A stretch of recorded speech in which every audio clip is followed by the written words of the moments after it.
हरे कृष्णा। हिंदू धर्म में करवा चौथ का विशेष महत्व है। हर साल कार्तिक मास के कृष्ण पक्ष की चतुर्थी तिथि पर करवा चौथ का व्रत रखा जाता है। इस बार यह पर्व 10 अक्टूबर शुक्रवार के दिन पड़ रहा है। इस दिन सुहागन महिलाएं अपने पति की लंबी उम्र के लिए निर्जला व्रत रखती हैं। शास्त्रों के अनुसार इस दिन माता पार्वती ने भगवान शिव से अपने पति की दीर्घायु का वरदान प्राप्त किया था, इसलिए महिलाएं इस व्रत को सौभाग्य का पर्व भी कहती हैं। वहीं इस दिन चौथ माता की पूजा अर्चना की जाती है। साथ ही मां पार्वती और भगवान शिव की पूजा करने का विधान है। पूजा के समय व्रत कथा पढ़ना भी जरूरी माना जाता है, वरना पूजा अधूरी मानी जाती है। सुहागन माता बहनों का यह व्रत एक प्रमुख व्रत है जो वर्ष में उनके लिए एक विशेष त्यौहार की भांति आता है। गरीब अमीर सभी जाति वर्ग और हर आयु के नववधु से लेकर वृद्धा सावधान यह व्रत करके अपने अपने पतियों के अच्छे स्वास्थ्य एवं दीर्घायु की कामना करती हैं। इस व्रत उपवास में फलाहार नहीं रहा जाता। निर्जला व्रत रखकर रात्रि में चंद्रोदय होने पर चंद्र दर्शन करके अर्घ देने और पूजा करने के बाद पूरी पकवानों से व्रत का पारण किया जाता है। इस दिन चंद्रमा के उदय होने की अत्यंत उत्कंठा से प्रतीक्षा की जाती है, जो इस दिन विलंब से उदय होता है। इस व्रत में धातु या मिट्टी के करवा से उदय होने पर चंद्र को अर्घ दिया जाता है। चीनी से विशेष रूप से इन दिनों बाजार में बने मिलते हैं। ये खांड के बने करवा किसी धातु के बने करवा के साथ बहुओं के पीहर से ससुराल में मिठाई, फल, वस्त्र आदि के साथ भी भेजे जाते हैं, इसलिए इस व्रत का नाम करवा चौथ है।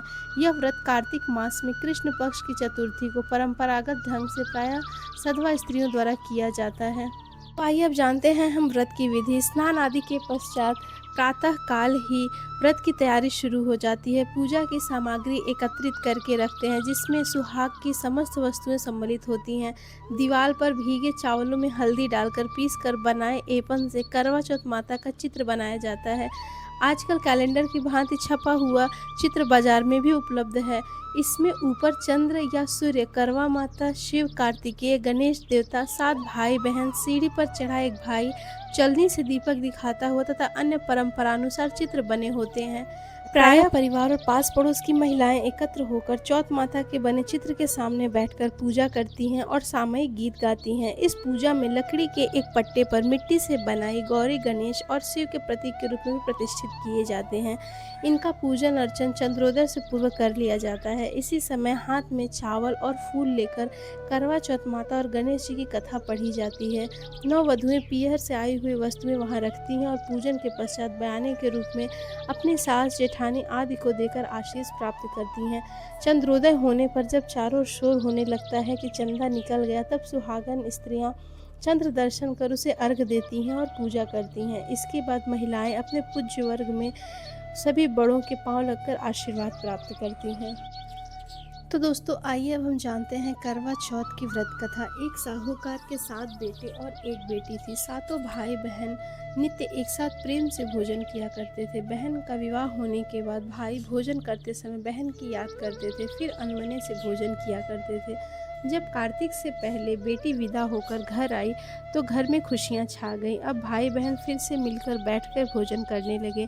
कार्तिक कृष्ण पक्ष में करवा चौथ का व्रत किया जाता है। घर में लड़कों की बहुएं, माँ और बहन सभी ने व्रत रखा था। शाम को सातों भाई भोजन करने बैठे तो उन्होंने बहन को भोजन करने के लिए कहा। तब बहन बोली कि आज वह तो चंद्रमा निकलने पर अर्घ देकर ही भोजन करेगी।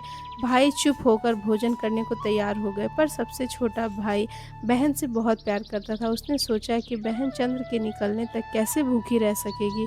उसने भाइयों से सलाह करके वृक्ष के सहारे सीढ़ी लगाई और चलनी के पीछे दीपक रखकर उसके प्रकाश को चंद्रमा बता दिया और भोली बहन को अर्घ देने को कहा। भाइयों ने इस तरह बहन से अर्घ दिलाकर भोजन करने को कहा। बहन ने अपने भाइयों से भी भोजन करने को कहा, किंतु उन्होंने भाइयों के द्वारा छल किया जाना बताकर ननद को भोजन करने से मना किया। फिर भी भोली बहन ने भाइयों के बहकावे में आकर भोजन कर लिया। बहन जब भोजन करने बैठी तो पहले ग्रास में ही बाल निकला और दूसरा कौर मुंह तक पहुंचने पर एक कुत्ते ने कान फटफटाए। इस तरह 2 अपशकुन के बाद भी बहन ने भाइयों के साथ कुछ भोजन कर लिया, लेकिन तभी उसके ससुराल से उसके पति की तबीयत खराब होने की खबर आ गई। वह छोटे भाई को लेकर जब तक ससुराल पहुंची तब तक पति की मृत्यु हो चुकी थी। वहां उसकी मौत पर भारी कोहराम मचा हुआ था। माँ ने अपनी लड़की को ससुराल भेजते समय समझाया था कि जब वह पति के गांव पहुंचे तो घर जाते समय रास्ते में जो भी बड़े व्यक्ति और स्त्रियां मिले उनके पांव छूती जाना और आशीर्वाद प्राप्त करना। उसने ऐसा ही किया। जब वह पति के घर पहुंची तो वहां का हाल देखकर वह हतप्रभ हो गई। मुख से एक बार चीख निकली, फिर वह गुमसुम सी होकर बैठ गई। उसकी सास ने उसे धरती पर बड़े पति के पास ला बिठाया। कुछ देर पीछे वह जोर जोर से डकारने लगी और बोली, हाय, भूल से व्रत को भंग कर दिया। हे गणेश जी महाराज, आप मुझे क्षमा कर दो, मेरा अपराध आप ही क्षमा करोगे। इस तरह वह कहती और जोर जोर से रोती जाती। तभी शंकर पार्वती उधर से निकले। पार्वती जी ने हाल जानकर कहा कि हे स्वामी, यह तो बहुत ही कम उम्र की विधवा हो रही है, यह अपना शेष जीवन कैसे काटेगी। प्रभु आप कुछ कीजिए। शंकर भगवान बोले, प्रिय, आपका कहना सही है, किंतु यह अपराध तो गणेश जी के प्रति हुआ है, वही इसे संभालेंगे। उन्होंने गणेश जी से उसे सुहागन बने रहने के लिए कुछ करने को कहा। तब गणेश जी ने व्रत खंडन करने की उसकी भूल को क्षमा कर दिया और कहा कि वह अब अगली करवा चौथ का व्रत करने में भूल न करे। तब उसका पति राम राम कहकर उठकर बैठ गया और बोला, मैं तो आज बहुत सोया, घर में आनंद छा गया। फिर बहू ने वर्ष के सभी करवा चौथ के व्रत किए। सभी चौथ माताओं ने कार्तिक की सबसे बड़ी करवा चौथ का व्रत करके अखंड सौभाग्य पाने की बात कही। तब उसने कार्तिक महीना आने पर करवा चौथ का व्रत विधि पूर्वक पूर्ण किया और अपने पति सहित सुख से रहने लगी। अब वह प्रति वर्ष करवा चौथ का व्रत हंसी खुशी किया करती थी। हे करवा चौथ माता, आपने जिस तरह साहूकार की बेटी के व्रत करने पर उसके पति को दीर्घायु प्रदान किया, उसी तरह प्रसन्न होकर सभी व्रत करने वालों को और कथा पढ़ने और सुनने वाले देवियों को भी उत्तम और अखंड सौभाग्य का वरदान देना। अब हम करवा चौथ की दूसरी व्रत कथा के बारे में सुनेंगे। प्राचीन समय में एक पतिव्रता स्त्री थी, उसका नाम करवा था। वह अपने पति की सेवा करने में कोई कमी नहीं छोड़ती थी। एक कार्तिक कृष्ण पक्ष की चतुर्थी के दिन उसके पति जब नदी में स्नान कर रहे थे तो एक मगरमच्छ उसका पैर पकड़कर नदी में ले जाने लगा। तब पति जोर जोर से करवा करवा कहकर पत्नी को मदद के लिए पुकारने लगा। पत्नी ने यह सब देखा तो उसने अपनी साड़ी से एक सूत खींचकर मगर की ओर फेंक दिया।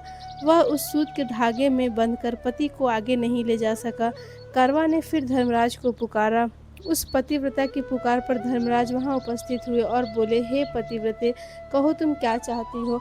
तब करवा बोली, महाराज, आप धर्मराज कहलाते हैं और यहाँ अधर्म हो रहा है। देखो, मेरा पति नदी स्नान कर रहा था और इस मगरमच्छ ने उसे पकड़ लिया है। आप उसे मारकर मेरे पति को बचाएं।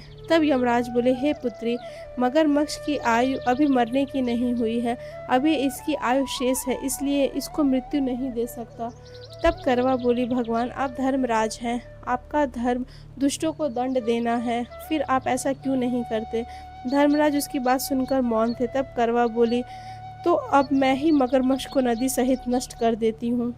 यमराज बोले, ऐसा मत करो पतिव्रते, नदी के नष्ट होने से तो सभी प्राणी दुखी हो जाएंगे। ऐसा कहकर उन्होंने उसके पति को छुड़ाकर मगर को सीधा यमपुरी भेज दिया और कहा, हे देवी, आज कार्तिक कृष्ण पक्ष की चतुर्थी है, श्री गणेश जी की पूजा का दिन है। तुम्हारे करवा नाम से यह गणेश चतुर्थी प्रसिद्ध होगी। इस दिन जो सुहागने अपने पति की दीर्घायु के लिए चंद्रोदय होने पर अर्घ देकर पूजा करेंगी, उनकी इस व्रत के प्रभाव से समस्त मनोकामनाएं पूर्ण होंगी। आज तुम्हारा पतिव्रत धर्म भी धन्य हुआ जो तुमने अपने पति के प्राण बचाए हैं। उसी समय से यह करवा चौथ व्रत पतिव्रताओं में प्रसिद्ध हुआ। हे चौथ माता, जैसे पुण्य फल पतिव्रता करवा को आपने अपनी कृपा से प्रदान किया, उसी तरह समस्त पतिव्रताओं को उनके करवा चौथ व्रत का फल प्रदान करें और उनके पतियों को दीर्घायु एवं उत्तम सुख प्राप्त कराएं। करवा चौथ की एक दूसरी कथा सती द्रौपदी से द्वारा संबंधित है। एक समय पांडु पुत्र अर्जुन नीलगिरी पर्वत पर तपस्या करने चले गए। उनके पीछे उनके भ्राता और द्रौपदी को अनेक संकटों का सामना करना पड़ा। साथ ही द्रौपदी भी अर्जुन के विषय में चिंतित रहने लगी। एक दिन द्रौपदी ने भगवान श्री कृष्ण का स्मरण किया और उनके दर्शन देने पर उनको अपने संकटों के विषय में बताया। तब शोकाकुल सती द्रौपदी को धैर्य बंधाते हुए श्री कृष्ण ने संकटों के निवारण हेतु एक प्राचीन कथा सुनाकर उनको परामर्श दिया। उन्होंने द्रौपदी को बताया कि एक बार महिलाओं को कष्टों से दुखी देखकर पार्वती जी ने भोलेनाथ से कोई ऐसा व्रत बताने को कहा जो सुहागन स्त्रियों को हर प्रकार से सुखी बनाए। उनके पतियों को दीर्घायु प्रदान करे और उन्हें सदा सुहागन रखे। तब शंकर जी ने उनको इस प्राचीन व्रत का वर्णन कर विवाहित स्त्रियों को हर प्रकार से सुख संपन्न रहने और उनके पतियों को दीर्घायु प्राप्त करने वाला बताया। उन्होंने कहा कि एक समय एक ब्राह्मण परिवार था जिसमें 4 पुत्रों के अलावा एक कन्या गुणवती थी। परिवार के सभी व्यक्ति धार्मिक थे और वर्ष के सभी व्रत पूजा किया करते थे। एक बार कार्तिक कृष्ण चतुर्थी को माँ, बेटी तथा लड़के की बहुओं ने करवा चौथ का व्रत रखा। सायंकाल तक व्रत पूजा की समस्त तैयारियां हो गईं। चंद्रोदय होने की प्रतीक्षा हो रही थी। घर में पूरी पकवान बने थे। बेटी गुणवती को पकवानों की सुगंध ने उसकी भूख को जगा दिया। उसे भूखी और व्याकुल देखकर उसके भाइयों ने छल से भोजन कराने की सोची। उन्होंने पीपल वृक्ष की आड़ में नकली चंद्रमा दिखाकर बहन गुणवती से अर्घ दिलाया और उसे भोजन करा दिया। भोजन करने वह बैठी ही थी कि उसके ससुराल से अचानक पति के देहांत की खबर आई। वह चित्कार करते हुए अपने ससुराल पहुंची तो वहाँ स्त्रियां तरह तरह की बात करने लगी। कोई बोली व्रत खंडनी आ गई, कोई कहती अपने पति को ब्याह होते चुड़ैल खा गई। दूसरी स्त्रियों की ऐसी तीखी बातों से उसका मन इतना विवल हो गया कि वह धरती पर पछाड़ खाकर गिर गई और चित्कार करके रोने लगी। वह गुणवती अपने पति के साथ सती होने के लिए भागी भागी शमशान भी पहुंची। वहां चिता में कूदने ही चाहती थी कि चौथ माता ने उसे रोक लिया और वह बोली कि हे बेटी, तुम्हारी भूल कुछ नहीं है। तुम्हें भाइयों ने भुलावे में डाल दिया था। देख, तेरा पति अब जीवित हो बैठा है। तू घर जा, तेरा पति तेरी प्रतीक्षा कर रहा है। जब गुणवती घर पहुंची तो वहां उसका पति बैठा मिला। घर में चारों तरफ खुशियां छाई हुई थी। स्त्रियां कहने लगी कि गुणवती का पतिव्रत धन्य है और सत्य है।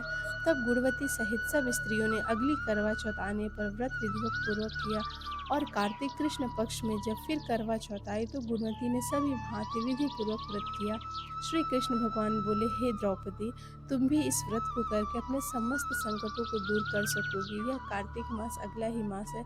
तुम करवा चौथ का व्रत विधि पूर्वक करो। एक कथा इस प्रकार है कि एक वणिक परिवार में 7 बेटों की बहुएं थी। 6 बहुओं के पीहर वाले बहुत धनी थे और भरे पूरे परिवार के थे। छोटी 7वीं बहू के परिवार में कोई भाई बहन नहीं था और वह बहुत गरीब थी। इसी कारण 6 बहुओं के पीहर से बहुत सा दान दहेज आता था और उसके पश्चात भी उसके भाई जब भी आते तो सामान लाते। इस तरह परिवार में उन 6 बहुओं का बड़ा सम्मान होता। छोटी बहू घर का सारा काम काज करती किंतु उसकी बुराई ही होता।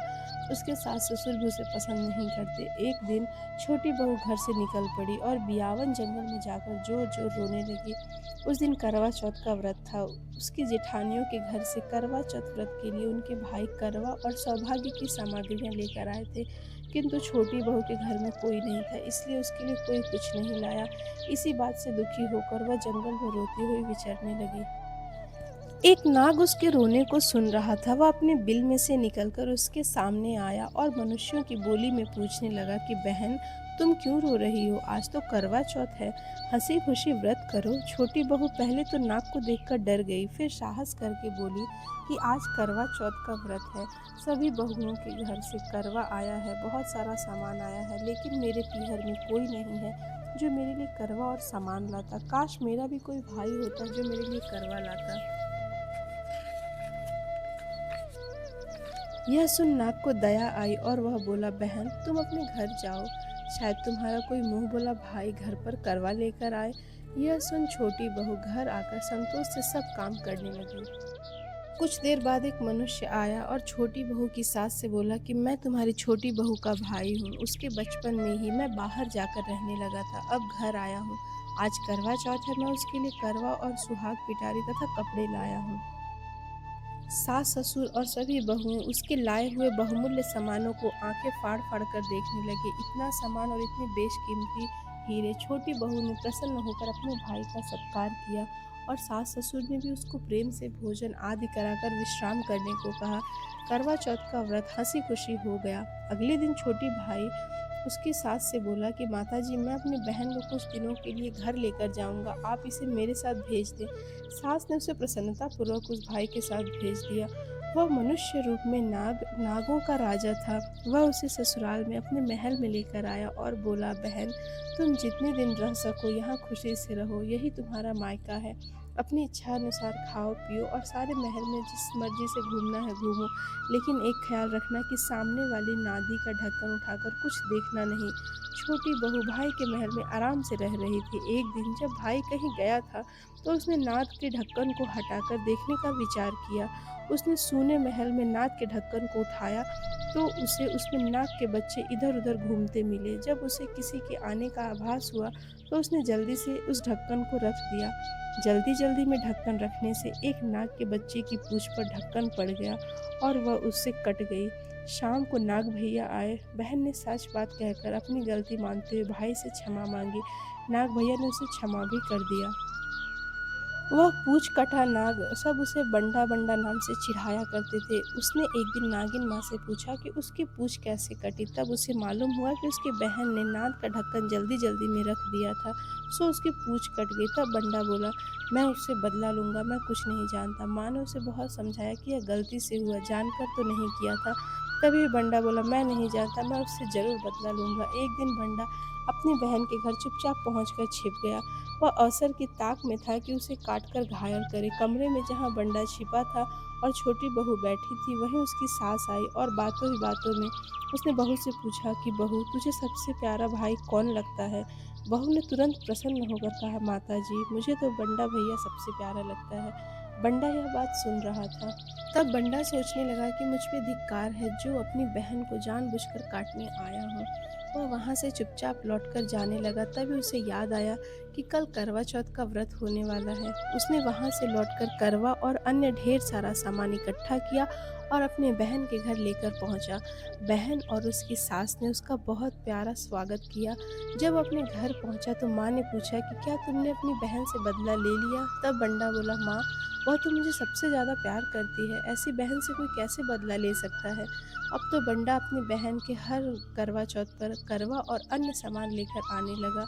सब लोग भाई बहन के प्यार से बहुत खुश थे। हे करवा चौथ माता, तुमने छोटी बहू के जैसे दुख दिन फेरे, उसी तरह अपने अन्य व्रत करने वाली माता बहनों के दुख को दूर करना और सुहागिनों को उनका सुहाग अक्षय कर उनको सब प्रकार से संतानों सहित सुख संपत्ति प्रदान करना। करवा चौथ 10 अक्टूबर को रखा जाएगा, जिसमें चतुर्थी का आरंभ 9 अक्टूबर रात 10:52 पर शुरू होगा और 10 अक्टूबर शाम 7:38 पर समाप्त होगा। पूजा का शुभ मुहूर्त 10 अक्टूबर को 5:16 से लेकर 6:29 तक रहेगा और चांद निकलने का सही समय 7:42 का रहेगा।